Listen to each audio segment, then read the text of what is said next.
सभी शिक्षकों को मेरा नमस्कार। मैं संध्या ठाकुर, जीव विज्ञान की लेक्चरर, आप सभी के समक्ष एक नया टॉपिक प्रस्तुत करने वाली हूँ।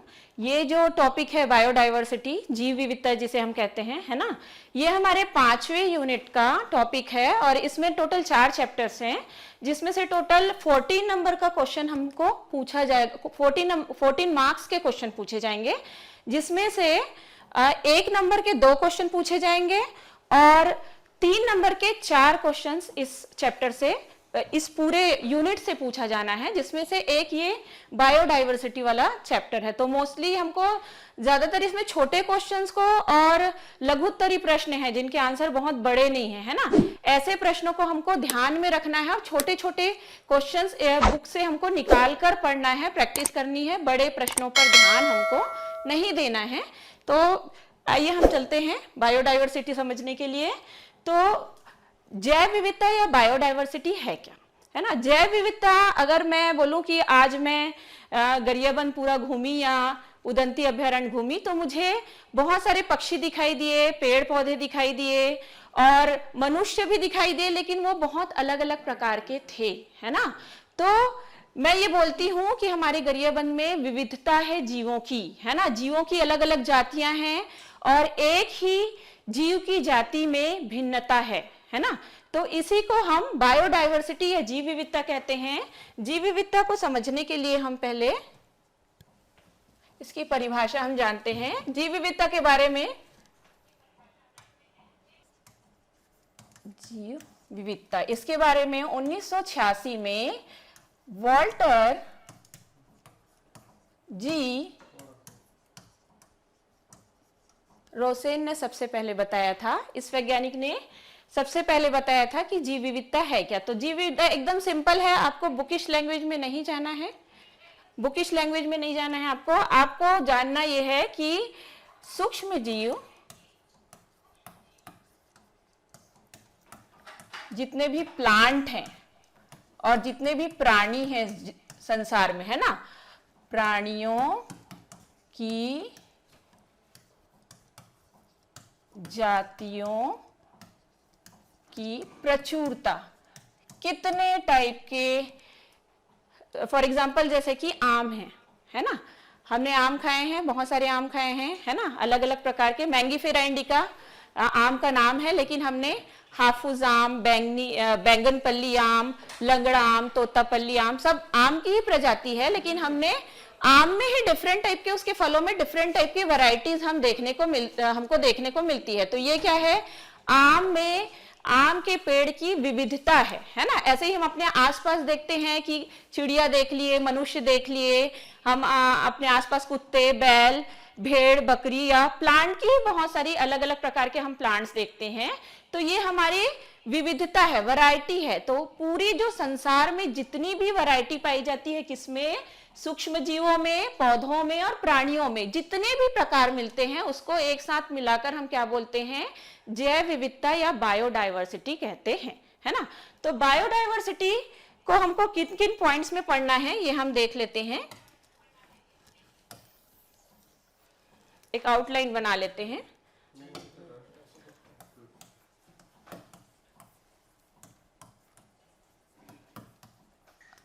बायोडाइवर्सिटी में हमको सबसे पहले इसका डेफिनेशन, जो कि हमने सीख लिया, डेफिनेशन क्या है, परिभाषा, है ना, ये हमने जान लिया। फिर इसके बारे में पूरा पढ़ने के बाद में हम जानेंगे लॉस ऑफ बायोडाइवर्सिटी। बायोडाइवर्सिटी इस दुनिया से खत्म क्यों हो रही है, कुछ समय पश्चात, आगामी 200 सालों में हम कैसे इस धरती से समाप्त हो जाएंगे, है ना, इसके बारे में पढ़ेंगे। तो लॉस ऑफ बायोडाइवर्सिटी और कंजर्वेशन, अगर हम कोई चीज खत्म होना है इस धरती से तो हम उसके बचाव के भी उपाय करते हैं। तो conservation of biodiversity, in 3 points में हम इस चैप्टर को डील करेंगे। सबसे पहले हमने वॉल्टर जी रोसेन के अनुसार से हमने डेफिनेशन देख लिया है। अब हम आते हैं इसके टाइप्स पर। How many types of biodiversity, biodiversity के कितने प्रकार हैं। तो बायोडाइवर्सिटी के 3 प्रकार हैं। जीनिक या जीनिया बायोडाइवर्सिटी, जीनिया जैव विविधता। दूसरा है आपका जातीय जैव विविधता और तीसरा है पारिस्थितिकीय जैव विविधता, है ना। जीनिक जैव विविधता क्या है, जैसे कि मैंने आपको बताया था कि जीनिक जैव विविधता हम जैसे शिमला मिर्च है ना, शिमला मिर्च में हमने क्या देखा है, नॉर्मली हम देखते हैं सिर्फ ग्रीन कलर का शिमला मिर्च। फिर हम शिमला मिर्च में अगर बात करें तो आजकल रेड और येलो कलर का भी शिमला मिर्च आता है ना। जाति एक ही है शिमला मिर्च की, शिमला मिर्च ही है वो, लेकिन उसके जीनिक स्ट्रक्चर में बदलाव आ गया है, जिसके कारण से हमको शिमला मिर्च अब 3 अलग अलग रंगों में मार्केट में मिलता है। ठीक है, एक दूसरा एग्जांपल अगर मैं बोलूं कि आम का, जैसे मैंने शुरू में आपको बताया था कि आम का नॉर्मल जो बॉटेनिकल नेम है वो है मैंगीफेरा इंडिका। अब मैंगीफेरा इंडिका में ही, आम में ही हमको कितनी सारी वैरायटीज मार्केट में मिलती है, जैसे कि हम हाफूज, लंगड़ा, तोतापल्ली, बैंगनपल्ली, ऐसे अलग अलग प्रकार के आम हमको मार्केट में देखने को मिलते हैं, जिसमें से हमने बहुत सारे खाए भी हैं। तो जाति एक ही है, लेकिन उसकी जीनिक संरचना में बदलाव के कारण से जब विविधता आती है जीवों में, तो उसे हम क्या कहते हैं, जीनिक जैव विविधता। किसके कारण से आती है, जीवों के जीनिक संरचना में परिवर्तन के कारण।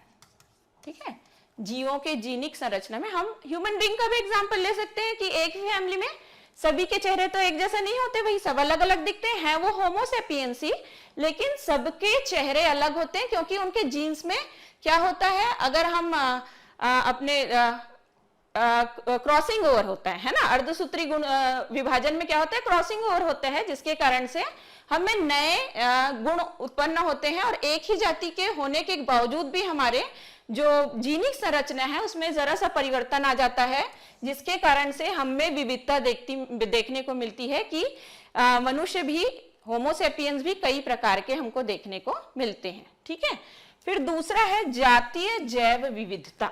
जातीय जैव विविधता की बात अगर मैं करूं,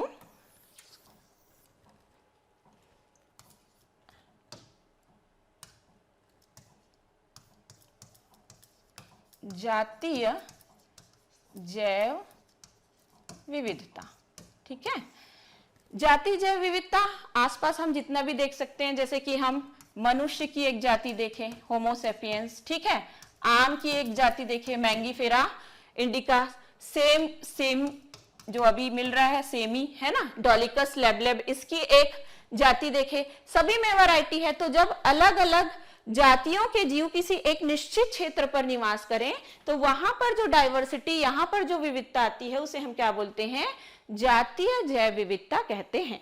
ठीक है, थर्ड है आपका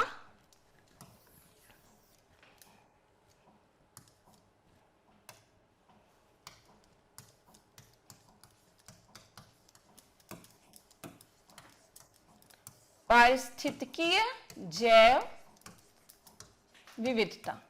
ठीक है, पारिस्थितिकी जैव विविधता, इकोसिस्टम, जब हम किसी बड़े एरिया की बात करते हैं, है ना, फॉर एग्जांपल जैसे हम गरियाबंद, है ना, गरियाबंद में रहते हैं, गरियाबंद में किसी एक जगह तालाब है, कहीं पर नदी है, कहीं पर जंगल है, और कहीं पर क्या है, ऐसे मैदानी क्षेत्र है। सबका इकोसिस्टम अलग अलग है ना, पानी में अलग, तालाब के पानी में अलग इकोसिस्टम चल रहा है, नदी में अलग प्रकार की मछलियां हैं, घास के मैदान में अलग प्रकार के जीव हैं, और जंगलों में अलग प्रकार के जीव हैं। तो ये अलग अलग पारिस्थितिक तंत्र जब एक साथ मिलकर काम करते हैं और उनकी समस्त जातियों में जो विविधता होती है, उसे हम क्या कहते हैं, पारिस्थितिकीय जैव विविधता। इसके 3 टाइप हैं, चूंकि ये बहुत बड़ा है तो इसके 3 टाइप है, अल्फा, बीटा और गामा, है ना।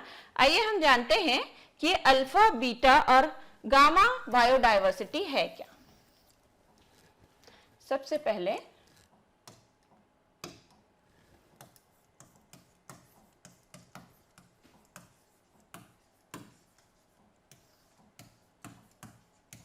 पारिस्थितिकीय जैव विविधता।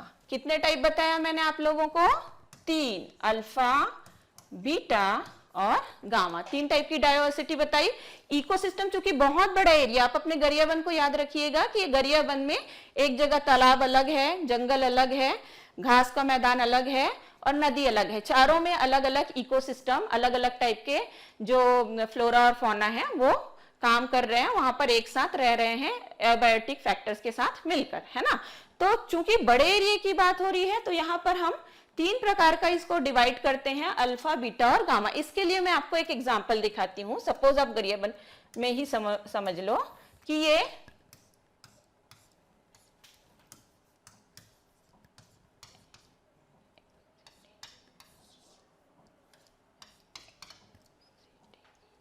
ये जो स्पीशीज है ना, सपोज हमने एक एरिया है, 3 एरिया है समझ जाओ। एक चल रहा है ग्रासलैंड है, घास का मैदान है, ठीक है।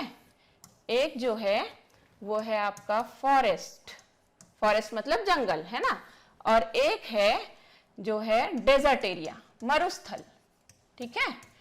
ये 3 इकोसिस्टम का अगर हम एग्जांपल ले लें, ग्रासलैंड मतलब घास का मैदान, जंगल और डेजर्ट एरिया मतलब कि मरुस्थल, ठीक है।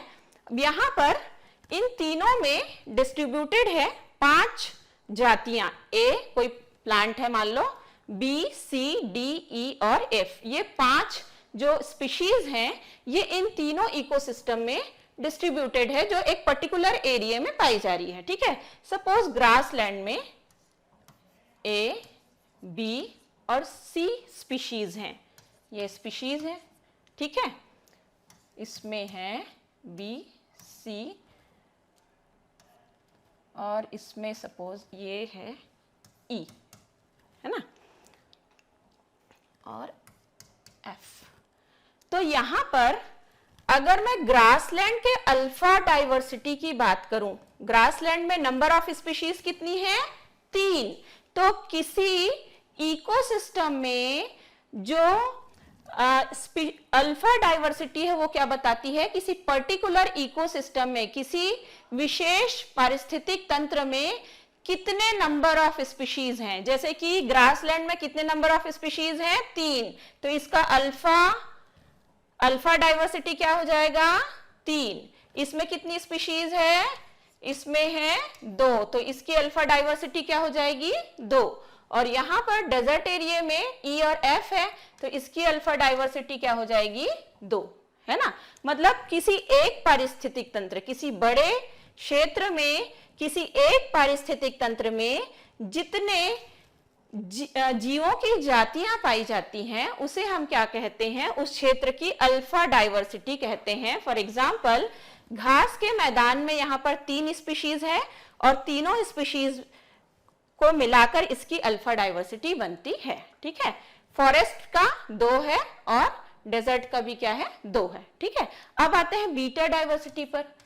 बीटा डाइवर्सिटी क्या है? तो बीटा डाइवर्सिटी जब हम किसी 2 इकोसिस्टम में कंपेयर करते हैं और दोनों में जो कॉमन स्पीशीज है उसको छोड़कर जो स्पीशीज दोनों में से किसी एक में है दूसरे में नहीं है, है ना, उसको हम गिनते हैं। फॉर एग्जाम्पल जैसे ग्रासलैंड और फॉरेस्ट में अगर हम कंपेयर करें तो यहां पर बी स्पीशीज, सी स्पीशीज और सी स्पीशीज दोनों में है, कॉमन है, तो कॉमन को हम छोड़ देंगे, है ना।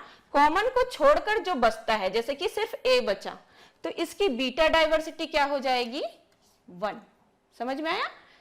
दोनों में जो कॉमन स्पीशीज है उसको हम छोड़ देते हैं और जो दोनों में नहीं है, दोनों में से किसी एक में है, तो उसको हम काउंट करते हैं, तो वो क्या होगी? हमारी बीटा स्पीशीज, ठीक है।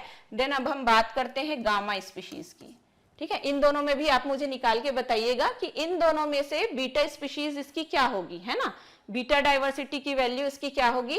फॉरेस्ट और डेजर्ट में। ये आपका होमवर्क है, आप मुझे करके बताइएगा। फिर अगर हम गामा डाइवर्सिटी की बात करते हैं तो गामा डाइवर्सिटी में total number of species in grassland, forest and desert, ठीक है। किसी घास के मैदान में, जंगल में और मरुस्थल में इसमें टोटल कितनी स्पीशीज पाई जा रही है, इसको हम बोलते हैं उसकी गामा डाइवर्सिटी। तो 1 2 3 4 एंड 5, ठीक है। तो इसकी गामा डाइवर्सिटी क्या हुई? 5। ओके, तो इस प्रकार से इकोसिस्टम बायोडाइवर्सिटी के 3 प्रकार हमको क्लियर हो गए, जीनिक जैव विविधता, जातीय जैव विविधता और पारिस्थितिक जैव विविधता। पारिस्थितिक जैव विविधता के 3 प्रकार हमने पढ़े, अल्फा, बीटा और गामा जैव विविधता। अब थोड़ा सा डेटा देख लेते हैं हम।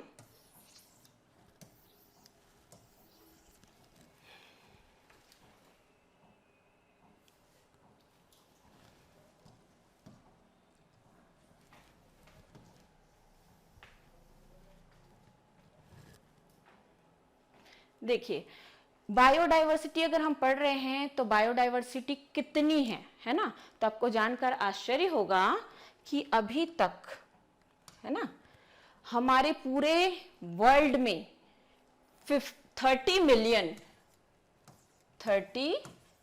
मिलियन स्पीशीज हैं, है ना। 30 मिलियन से भी अधिक स्पीशीज हैं और डिस्कवर कितनी हुई है? मात्र 15 से 17 मिलियन, ठीक है।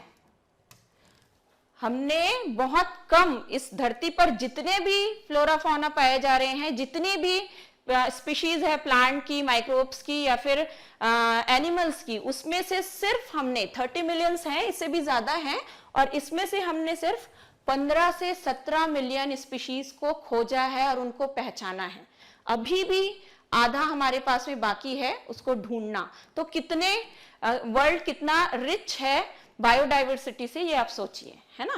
तो एक मैं आपको अंदाजा देती हूं, अप्रोक्सीमेटली है, अनुमानित है कि वर्ल्ड में जो हरे पेड़ पौधे हैं वो लगभग 3 लाख उनकी प्रजातियां अभी तक खोजी जा चुकी हैं। खोजी गई प्रजातियों के बारे में मैं बता रही हूं। तो 3 लाख प्रजातियां खोजी जा चुकी हैं हरे पेड़ पौधे और फंगी की। कीटों की, इंसेक्ट की जो है वो 8 लाख, इतने ज्यादा है, पौधों से भी ज्यादा है। जो एम्फीबियंस है, जो मेंढक हैं, छिपकली हैं, उनमें 23,000 मात्र। रेप्टाइल्स जो है वो 6,300, पक्षी 8,700 और जो मैमल्स हैं जिसमें हम लोग भी आते हैं ना, वो मात्र 4100 इसको इनकी स्पीशीज ढूंढी जा चुकी है। अब आश्चर्य करने वाली बात है, अगर आप यहाँ पर कंपेयर करेंगे तो हमारे आसपास हम क्या देखते हैं, अगर आपको पूछा जाए कि कौन ज्यादा होंगे, है ना, पेड़ पौधे कि एनिमल्स, तो आप या मैं हमेशा यही बोलेंगे कि प्लांट्स तो ज्यादा दिखते हैं आसपास, घास ज्यादा है, पेड़ पौधे ज्यादा हैं, तो नंबर ऑफ प्लांट्स स्पीशीज ज्यादा है और एनिमल्स कम है। लेकिन यहाँ पर देखो भाई, कीड़े ही 8 लाख हैं, है ना। पेड़ पौधों से ज्यादा संख्या किसकी है? एनिमल्स की इस वर्ल्ड में। और उसमें भी सबसे ज्यादा कौन सा है? आर्थ्रोपोड्स। आर्थ्रोपोड्स में जैसे कि मक्खी है, मक्खी है, मच्छर है, आपका झींगा मछली है ना, जिनके भी जॉइंटेड लेग्स होते हैं और 1 पेयर ऑफ कंपाउंड आई होता है ना, वो सब कीलेट्स होते हैं। वो जो जितने भी कीड़े मकोड़े हैं इन जनरल, है ना, वो इस धरती पर सबसे ज्यादा पाए जाते हैं और इनको बोला जाता है कि ये परागण के लिए सबसे बड़े सोर्स होते हैं। अगर ये नहीं रहेंगे तो धरती में इंसान भूखे मर जाएंगे, जो कि सही है। पॉलिनेशन का मेजर सोर्स है कीड़े मकोड़े, और अगर ये नहीं रहे तो पॉलिनेशन नहीं होगा, और पॉलिनेशन नहीं होने से फ्रूट्स नहीं आएंगे, फल नहीं आएंगे, खाद्यान्न की कमी हो जाएगी, जिसके कारण से हम भूखे मरेंगे, हमको खाना नहीं मिलेगा। तो और ये भी पॉसिबल है कि एक समय पश्चात, एक टाइम के बाद, जैसे कि अभी तक बोला जाता है कि 5 बार इस धरती पर प्रलय आ चुका है, जो कि नेचुरल कारणों से है ना, चाहे सुनामी आ गई, भूकंप आ गया, इन सब कारणों से 5 टाइम्स इस धरती के बायोडाइवर्सिटी को खतरा हुआ है। लेकिन जो छठी बार जो आएगा ना, वो छठी बार आएगा हमारे कारण से, ह्यूमन बींग्स के कारण से, क्योंकि हम नेचुरल रिसोर्सेज को इतना ओवर एक्सप्लॉइट कर रहे हैं, उसका इतना ज्यादा दोहन कर रहे हैं, जिसके कारण से हम अपने लिए ही क्या बोलते हैं, चिता तैयार कर रहे हैं, समझ जाओ, है ना।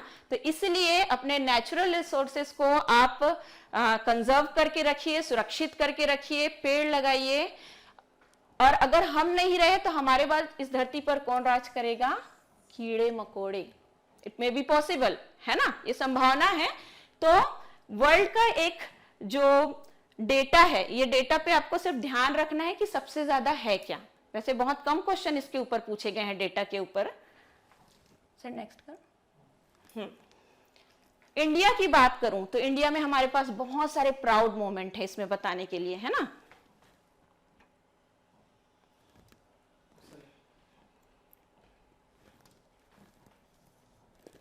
इंडिया की बात करूं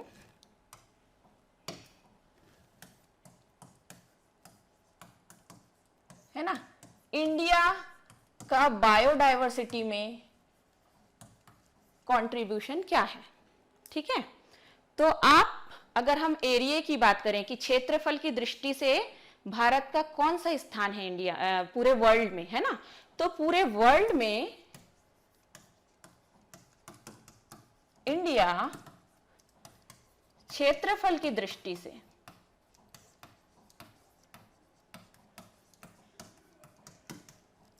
कितना हिस्सा कवर करता है, 2.4% हिस्सा कवर करता है। इतना छोटा है अपना इंडिया, है ना, कि पूरे वर्ल्ड में जितनी भी कंट्रीज हैं, जितने भी कॉन्टिनेंट में, उसमें से हमारा जो क्षेत्र है इंडिया में जितनी जगह है वो 2.4% कवर करता है।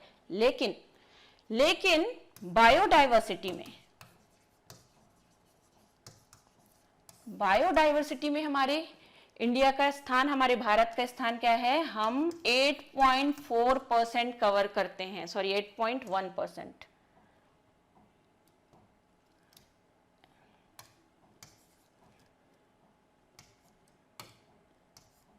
8.1% कवर करते हैं, मतलब कि, और ये जो है ये है हम 12 में से एक कंट्री हैं, मतलब कि पूरे विश्व में जितने भी देश हैं उनमें से क्षेत्रफल की दृष्टि से मात्र हम 2.4% कवर करते हैं। लेकिन अगर हम बायोडायवर्सिटी में देखें तो बायोडायवर्सिटी में हम कितना करते हैं, 8.1% कवर करते हैं, जो कि हमको उन 12 देशों में शामिल करता है जो बायोडायवर्सिटी से रिच हैं। मतलब कि केवल विश्व में केवल 12 देशों में ऐसे जगहें हैं जहां पर जैविक जातियों की विविधता है, और उनमें से एक स्थान हमारा भी है। तो हम 12 में से एक कंट्री हैं जो बायोडायवर्सिटी रिच हैं। तो ये प्राउड मोमेंट है। इसमें भी हमारा छत्तीसगढ़ और इसमें भी हमारा गरियाबंद, है ना। अभी आप लोगों ने सुना होगा, है ना, लास्ट के न्यूज में कि यूएन ने टॉप 20 ऐसे स्थानों की सूची बनाई है जो पर्यटन के लिए विकसित हो रहे हैं और जहां पूरे विश्व भर के सारे लोग आएंगे। उसमें हमारे छत्तीसगढ़ के कांगेर अभ्यारण्य जो है बस्तर में पाया जाने वाला, वो ना, उसमें एक जगह है धुड़मारास, ये आप लोगों ने न्यूज में सुना होगा, है ना।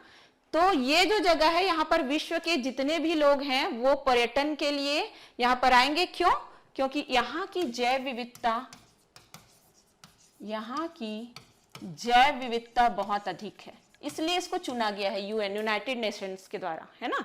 तो ये प्राउड मोमेंट है। हमारा गरियाबंद भी क्या है, एक ट्राइब एरिया है, यहाँ पर जंगल ज्यादा है, जिसके कारण से यहाँ पर बायोडायवर्सिटी या प्लांट्स और डिफरेंट टाइप के एनिमल्स हैं, उनका जो है उनका डाइवर्सिटी या उनके अनेक प्रकार हमको देखने को मिलते हैं। तो ये चैप्टर हमको पढ़ना है। क्यों? क्योंकि हमको नेचर को कंजर्व करके रखना है, हमको दुनिया को पॉल्यूशन फ्री रखना है, और हमको अपना जो एंडेमिक स्पीशीज है उसको बचाना है, अपनी पहचान को बचाना है। ओके, तो अब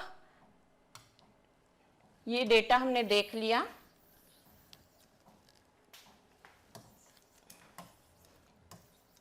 नेक्स्ट पॉइंट हम बात करेंगे कि पैटर्न क्या है। बायोडायवर्सिटी अगर है तो इसका पैटर्न क्या है। पैटर्न्स ऑफ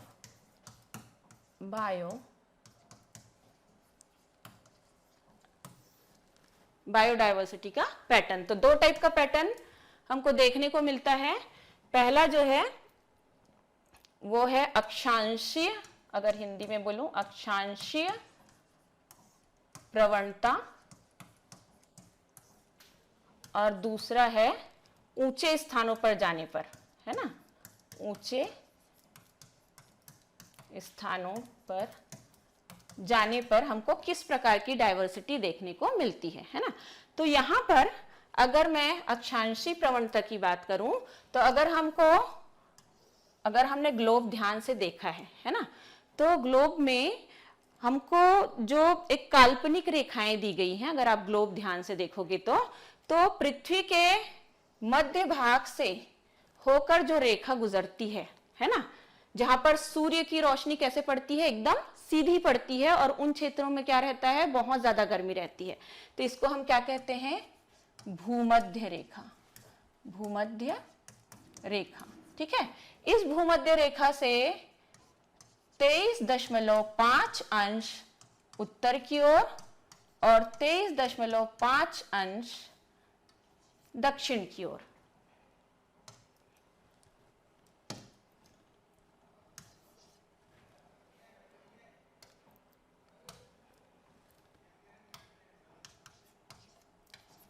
ठीक है, यहां पर एक रेखा होती है, ये होती है कर्क रेखा, जो कि हमारे भारत के मध्य से होकर गुजरती है, और ये जो होती है ये होती है मकर रेखा। ठीक है, ये थोड़ा सा आपको भूगोल समझना पड़ेगा इसमें। इसके बीच का जो एरिया है, ठीक है, यहाँ पर भूमध्य रेखा जो पृथ्वी के बीचों बीच होकर गुजरती है और उससे 23.5 अंश उत्तर की ओर और 23.5 अंश दक्षिण की ओर, साउथ पोल की ओर, है ना। इसके बीच में जो भी कॉन्टिनेंट आते हैं और उसमें जितनी भी कंट्रीज हैं, है ना, उस पे सनलाइट जो है वो कैसे पड़ती है, सीधी, और इन पर रेन कैसा होता है, बारिश यहां पर कैसे होती है, बहुत अधिक। तो इकोसिस्टम में हम जानते हैं, गणित में क्वेश्चन पूछा जाता है कि आपका जितने भी एबायोटिक फैक्टर हैं इकोसिस्टम के लिए, है ना, जैसे ताप है, दाब है, हवा है, पानी है और प्रकाश की तीव्रता है ना, इनमें से सबसे बड़ा फैक्टर कौन सा है जो किसी इकोसिस्टम को प्रभावित करता है? तो उसमें सबसे बड़ा फैक्टर कौन सा है, ताप। किसी एरिया का तापमान उस स्थान के जलवायु को निर्धारित करती है और वो जलवायु निर्धारित करता है कि वहां पर किस प्रकार का वेजिटेशन होगा, वहां पर पौधों की प्रजातियां किस प्रकार की होंगी। और अगर पौधे की प्रजातियां बहुत ज्यादा प्रचुर है उस क्षेत्र में, तो उस क्षेत्र में बहुत ज्यादा जंतु या बहुत अधिक जातियों के जंतु भी हमको देखने को मिलेगा और वहां की जैव विविधता जो है वो बहुत अधिक होगी। ठीक है, तो यहीं से समझ में आ जाता है कि यहाँ पर सूर्य की रेखाएं सीधी पड़ती हैं, प्लस यहाँ पर बारिश भी बहुत ज्यादा होती है, तो इस एरिया की जैव विविधता, इस एरिया की जैव विविधता सबसे अधिक होगी, है ना। और इस क्षेत्र को हम क्या बोलते हैं, इस क्षेत्र को हम बोलते हैं टेम्परेट जोन, ट्रॉपिकल जोन। ठीक है, इसके ऊपर टेम्परेट, फिर उधर आर्कटिक रीजन आ जाता है, अल्पाइन रीजन, जहां पर बर्फ होता है बहुत। तो ये जो ट्रॉपिकल जोन होता है, यहाँ पर बायोडाइवर्सिटी बहुत ज्यादा देखने को मिलती है। क्यों? क्योंकि यहाँ पर सूर्य की किरणें सीधी पड़ती हैं, बहुत ज्यादा गर्मी रहती है और बहुत ज्यादा यहाँ पर बारिश भी होती है। इसी एरिया पे यहाँ पर साउथ अमेरिका में लंग्स ऑफ द वर्ल्ड पाया जाता है। क्या बोलते हैं उसे? आप ढूंढ के मुझे बताना कि लंग्स ऑफ द वर्ल्ड किसे कहते हैं, ये आप ढूंढ के मुझे बताएंगे, होमवर्क है आपका। तो ये जो पूरा एरिया है, ये यहाँ पर बारिश और तापमान के कारण से बायोडाइवर्सिटी रिच एरिया है और इसे हम क्या बोलते हैं, ट्रॉपिकल जोन। तो यहाँ पर अगर हम देखें अक्षांशीय प्रवणता किस प्रकार से होती है, तो इसको मैं बात करती हूं, थोड़ा सा एक ग्राफ बना के आपको दिखाती हूँ, है ना।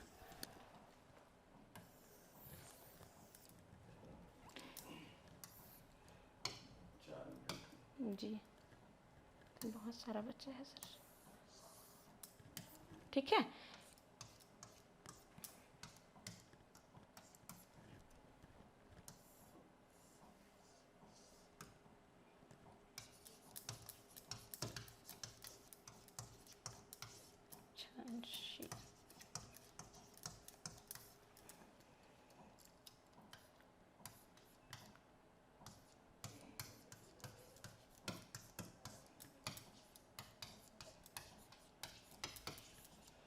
चींटियों की प्रजाति, है ना, चींटियों की प्रजाति जो आपका ट्रॉपिकल एरिया है। ट्रॉपिकल एरिया कहां पर पाया जाता है? 20, 40, 60 और ये 80।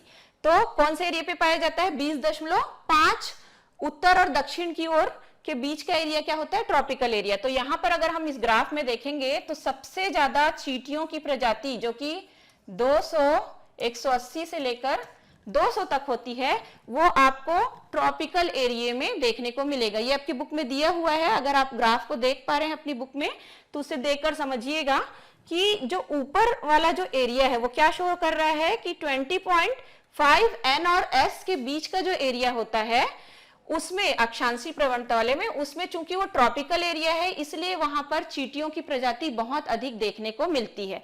जबकि जो हम अल्पाइन रीजन है जहां पर बर्फ होता है, जहां पर बारिश बिल्कुल नहीं होती है, सूखा होता है लेकिन बर्फीला एरिया होता है, ऐसी जगहों पर मात्र 10 से 15 चींटियों की प्रजातियां मिलती हैं, है ना। तो आप इससे समझ सकते हो कि सबसे ज्यादा बायोडायवर्सिटी कहां पर मिलती है? ट्रॉपिकल जोन में, ठीक है। और सबसे कम किधर मिलती है? अल्पाइन रीजन में सबसे कम मिलती है। अब इसके बाद अगर हम ऊंचाई को बात कर लें कि अगर हम पृथ्वी पर ऊंचाई पे चलें तो बायोडायवर्सिटी में किस प्रकार से परिवर्तन आता है, ठीक है। तो देखते हैं।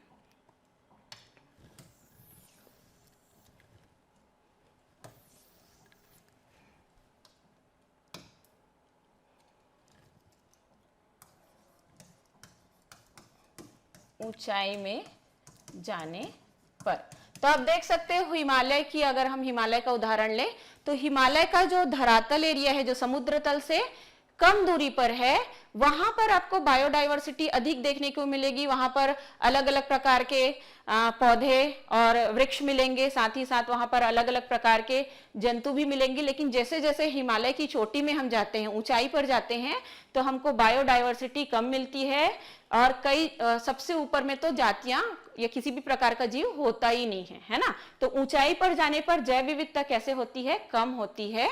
ये आपको जानना है, ठीक है।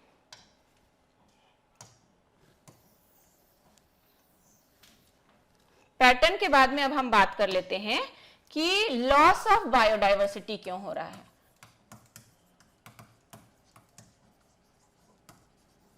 लॉस ऑफ बायोडायवर्सिटी, अगर बायोडायवर्सिटी है, छत्तीसगढ़ इतना रिच है बायोडायवर्सिटी में, तो हमको इसको कंजर्व करने की जरूरत क्यों पड़ रही है? क्या ऐसे रीजन है जिसके कारण से बायोडायवर्सिटी का लॉस हो रहा है? तो अगले 200 सालों में हम अपनी बायोडायवर्सिटी खो देंगे अगर इसी रफ्तार से होता रहा। पेड़ों की कटाई होते रही, जानवरों का शिकार होते रहा, तो अगले 200 सालों में हम बहुत सी जातियां ऐसी हैं जिसको हम खो देंगे, है ना। तो इसका कारण क्या है? तो सबसे पहला कारण है आश्रय स्थलों में कमी। हम रहने के लिए जगह ही नहीं दे रहे हैं, पेड़ काट दे रहे हैं। अगर एक बरगद का पेड़ अगर हम काट दिए तो कितने सारे पक्षी, सांप और उसमें रहने वाले जो अन्य जानवर हैं उनका घर नष्ट हो जाएगा, तो फिर वो कहाँ रहेंगे, है ना। तो आप देख रहे हो गरियाबंद में क्या आ रहा है? हाथी आ रहे हैं, तेंदुआ आ रहा है। क्यों आ रहा है? क्योंकि वो आ रहा है कि हम उसके घर जा रहे हैं, हम उनके घरों पर कब्जा करना चाह रहे हैं, हम जंगलों को नष्ट करना चाह रहे हैं, जिसके कारण से उनको रहने के लिए घर नहीं है। हम सड़क बना रहे हैं, हम कारखाने बना रहे हैं, हम अपनी सुविधाओं के लिए जंगल को काट रहे हैं अपने उपयोग के लिए, जिसके कारण से जो जंतु हैं उनको रहने के लिए जगह नहीं मिल रही है और वो फाइनली शहरों की ओर आ रहे हैं और उनका शिकार किया जा रहा है या फिर उनको सुरक्षा कारणों से मार दिया जा रहा है। तो आश्रय स्थल में कमी। दूसरा जो है ओवर एक्सप्लॉयटेशन। मेंढक खत्म हो जाएंगे भाई, मेंढक खत्म हो जाएंगे इस धरती से। क्यों? क्योंकि वेस्टर्न घाट में जो मेंढक हैं, बायोडायवर्सिटी में आप केरला साइड में जाओगे ऐसे तो वेस्टर्न घाट है जो कि हॉटस्पॉट है, हॉटस्पॉट से क्वेश्चन आता है, ठीक है। तो अतिदोहन के कारण से भी बायोडायवर्सिटी जो है वो खत्म हो रही है। इनके बाकी कारणों के बारे में हम अगली क्लास में डिस्कस करेंगे कि और कौन से कारण हैं जिसके कारण से लॉस ऑफ बायोडायवर्सिटी हो रहा है, ठीक है। ओके, आज के लिए बेटा इसमें बहुत सारे प्रोजेक्ट्स हैं, इंटरेस्टिंग प्रोजेक्ट्स हैं। ये आपको बैठकर लेक्चर मेथड से पढ़ने वाला ये टॉपिक नहीं है, आपको ये घूमकर पढ़ना चाहिए, आपको अभ्यारण्य देखना चाहिए, आपको उद्यान देखना चाहिए, प्रोजेक्ट तैयार करना चाहिए। जैसे हम गरियाबंद में उदंती अभ्यारण्य में पाए जाने वाले जीवों की विविधता के ऊपर एक प्रोजेक्ट तैयार कर सकते हैं, जो कि काफी इंटरेस्टिंग होगा, है ना। और फिर अगर यहाँ पर अगर मैं उसको बोल रही हूँ अभ्यारण्य, उसको मैं उद्यान क्यों नहीं बोल रही हूँ, तो उसका भी हमको कारण पता होना चाहिए कि उद्यान और अभ्यारण्य में क्या अंतर है। तो नेक्स्ट क्लास में हम ये सब डिस्कस करेंगे। Okay, thank you class.